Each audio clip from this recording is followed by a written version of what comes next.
என்ன அந்த இடத்துக்கு ஆட்டோல போய் விட சொன்னாங்க. அப்புறம் ஏன் நீ கூப்பிட்டு போகல? கொலை ரவுடின்லாம் பேசுனதை கேட்டு எனக்கு பயமாயிடுச்சு சார்.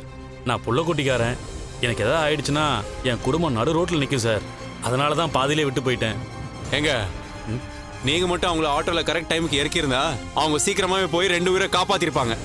என்ன சார் சொல்றீங்க? அப்படின்னா அன்னைக்கு ஆமாண்ணே, அந்த 2 பேரை ரவுடி பசங்க கொண்டுட்டு பழியை என் ஒய்ஃப் மேலே போட்டாங்க. ஐயோ ரொம்ப சாரி சார். அந்த பொண்ணு காப்பாற்ற தான் சார் போனாங்க. அந்த பழியை அவ மேலே விழுந்து இப்போ அவள் ஜெயிலில் கஷ்டப்பட்டுட்டு இருக்கா. Sorry sir. அன்னைக்கு அவங்க கிட்ட திரும்ப போயிடுமான்னு கூட சொன்னேன் சார். ஆனால் அவங்க தான் சார் கேட்கல. சரி, இப்ப நீ எங்ககிட்ட சொன்ன விஷயத்த நாளைக்கு கோர்ட்ல வந்து சொல்லணும். கோர்ட்டா? இப்போ வரைக்கும் என் ஒய்ஃபை காப்பாற்றுறதுக்கு வழி தெரியாமல் இருந்தேன். நீங்கள் கோர்ட்டில் வந்து சாட்சி சொன்னீங்கன்னா அவளை எப்படியாவது காப்பாற்றிடலாம். சார் என்னை விட்டுருங்க சார். கோர்ட்டுக்கெலாம் நான் வரல சார். இது ஏதோ பெரிய எடுத்த விஷயமா இருக்கு. எனக்கு தெரிஞ்சதெல்லாம் நான் சொல்லிட்டேன் சார். கோர்ட்டுக்கெலாம் நான் கூப்பிடாதீங்க சார். எங்க இங்க சொன்ன விஷயத்த கோர்ட்ல வந்து சொல்ல போறீங்க, இதுல என்ன பிரச்சனை இருக்கு? இல்லை சார், நானும் நியூஸ் பேப்பர்லாம் படிக்கிறவன் தான் சார். பெரிய பெரிய கேஸில் சாட்சி சொன்ன ஆளுக்கு தான் கடைசியில் எல்லா பிரச்சனையும் வரும் சார். ஆளைய கூட காலி பண்ணிடுவாங்க சார். அப்படியெல்லாம் எதுவும் நடக்காது. நாங்க உனக்கு பாதுகாப்பு கொடுக்குறோம். இல்லை சார், எனக்கு 2 பொண்ணுங்க இருக்காங்க. அம்மா தங்கச்சின்னு பெரிய குடும்பம் சார். என் சம்பாத்தியத்தில் தான் அவங்க எல்லாரும் இருக்காங்க. எனக்கு எதாவது ஆயிடுச்சுன்னா அவங்க நிலைமை என்ன ஆகும்? இதுக்கு தான் அன்னைக்கே அவங்கள பாதியிலே விட்டு போனேன். மன்னிச்சிருங்க சார், என்னால் கோர்ட்டுக்கெலாம் வர முடியாது. Please sir. டேய் நில்றா நில்றா, நீ பாட்டுக்கு போயிட்டே இருக்கிற.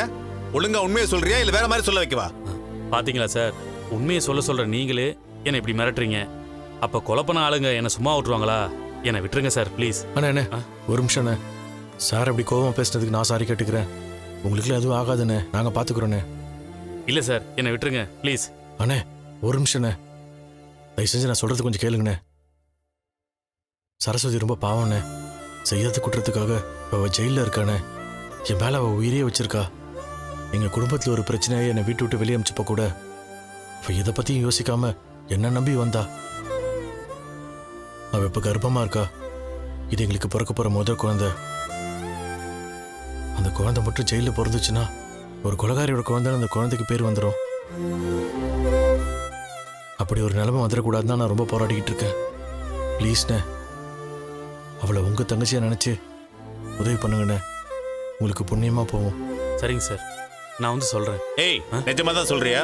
ஆமாம் சார், அன்னைக்கு இறக்கி விட்டு போயிட்டோமேனு என் மனசை உறுத்திக்கிட்டே தான் இருக்கு. ஒரு கர்ப்பிணி பொண்ணு செய்யாத தப்புக்கு கஷ்டப்படக்கூடாது. நான் வந்து எனக்கு தெரிஞ்ச உண்மையெல்லாம் சொல்கிறேன் சார். ரொம்ப தேங்க்ஸ்ண்ணே.